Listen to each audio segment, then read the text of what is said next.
সম্মানিত দর্শক শ্রোতা সবাইকে অনেক ধন্যবাদ জানাচ্ছি। আমি এখন দাঁড়িয়ে আছি চাঁদপুরের একটা বিখ্যাত স্থান তিন নদীর মোহনার সামনে। আপনাদেরকে দেখাচ্ছি তিন নদীর মোহনা বাংলাদেশের একটা গুরুত্বপূর্ণ স্পট।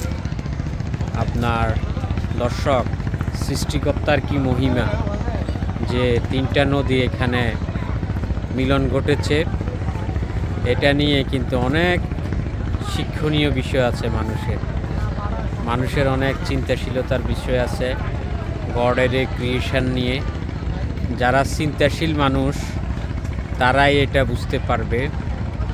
আর এই তিন নদীর মোহনা নিয়ে অনেক মিথ প্রচলিত আছে এবং এই এলাকার মানুষের মধ্যে এবং এখানে কথিত আছে যে এই এলাকাটা হচ্ছে সবচেয়ে বেশি গভীর খাদ, এবং কি বিভিন্ন মিথ যেটা বললাম যে প্রচলিত আছে যে এখানে বিভিন্ন জিন বা এই জাতীয় কিছু নৌকা ডুবাই ফেলতো, এই ধরনের কথা প্রচলিত আছে, যদিও আধুনিক যুগে এগুলার ভিত্তি নাই। আর এখানে একসময় অনেক ফালতোলা নৌকা দেখা যেত, কিন্তু এখন এগুলো একটু কম দেখা যায়।